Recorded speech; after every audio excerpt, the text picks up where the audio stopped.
But one thing I'd like to clear up, when people hear about natural language search, they often think that it means you have to type a question. You do have to spell,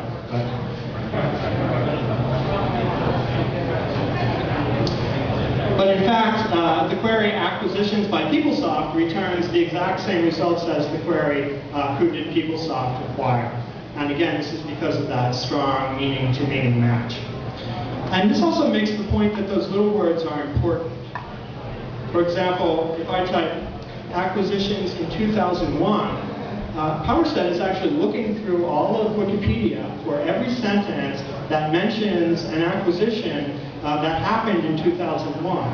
And with the Powerset results, that means that it actually didn't have to happen in 2001. It's not just the case that an acquisition occurs on the page and 2001 occurs somewhere on the page. So we're actually respecting the tight linguistic constraint that in 2001 is attached to this verb acquire. And if you look at the Google results, you'll see that we get acquisitions since 2001, acquisitions since 2001, acquisitions in a bunch of years, but it's not clear. We get more since 2001. In the last case, we get, in this case here, we get bankruptcy in 2001 and acquisition in 2002. So it's because Google doesn't know that in 2001 actually means something. And again, this really kind of sets us apart from what a keyword engine can do. Let me show you one of my favorite examples.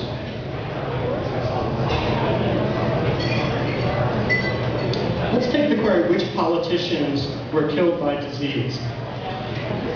Powerset pulls up, and I'm going to squeeze this over so that you can see all the results.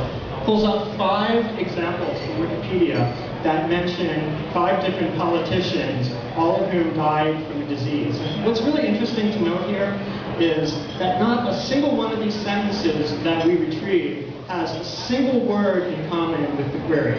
So keyword search just doesn't get you anywhere on this. But in fact, all of these people are known to be politicians, and we know, for example, that pneumonia is a disease and metastatic cancer is a disease, and we know that while the query says killed by, that implies that you died. So those are the kinds of pieces of information that Powerset can bring to bear when pulling up results. Let's try another one. We'll pick on Tony Blair a little bit. He's not in power anymore. So who mocked Blair? And here I pull up sentences that refer to Blair being taunted, caricatured, mocked, lampooned, the caricature of Tony Blair, and impersonators of Tony Blair. So if you wanted to pull these kinds of results from a keyword search, you would have to create a very, very complex phrase search with wildcards and booleans.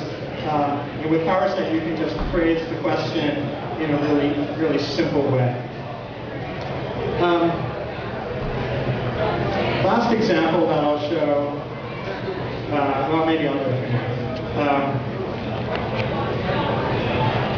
Let's see if Tom Cruise has any children. And here's an example where, and I'll show you the Google results. We pull 4 sentences from Wikipedia that all explicitly mention a child of Tom Cruise in various different ways. So the first example says child, the second example mentions a baby, the third mentions a daughter, and so on. And if you look at Google, you know, it's just, what do you get? It's hard to see if any of those results are really relevant, because Google just doesn't have any sense of what you're talking about when you type this kind of query. One last example, which will sort of lead into what Mark and I, his product manager, will be doing after the demo. We'll be set up at 2 pods here. And we're going to let you play with this little application called Power Quotes, which allows you to type in a name and find out what that person said according to Wikipedia. So I just asked, what does Jesus say? And what's cool about this is that, if you wanted to find this in Google, you would have to search on a lot of different terms and a lot of different constructs to find these kinds of results. And in fact, we get Jesus saying, Jesus telling, Jesus proclaiming, all of those kinds of constructions. So we'll actually have this set up at the demo pods and let you guys play with it after when I'm done here. I just want to quickly skip back to PowerPoint and mention one more thing, which is that Powerset's very excited to be launching a site called Power Labs in September. And Power Labs is a place for the community to come together and help us build this natural language search engine. If you sign up for Power Labs, you'll get first access to our products and prototypes and demos. You'll be able to participate in building of our products and training our products, as we do use some machine learning techniques. And it'll give you an opportunity to voice your opinions and tell us what we're doing right and what we could do better. And really join the community of people who are interested in what's happening in next generation search. So I'd like to encourage everyone to visit us at www.powerset.com and sign up for Power Labs. And so I just want to thank you all for being here today and listening to this little presentation. And I hope that you will seek out the people in Powerset t-shirts with any questions, and specifically come up to Mark and me at the demo stations if you want to find out some more information. So once again, thanks to Christian for hosting this event, and thanks to all of you for listening.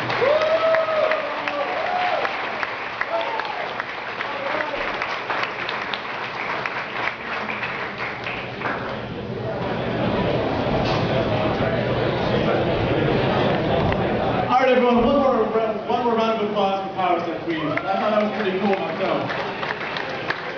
Yeah, as Scott said, there are going to be two stations, one in the middle of the dining room, one on the right-hand side.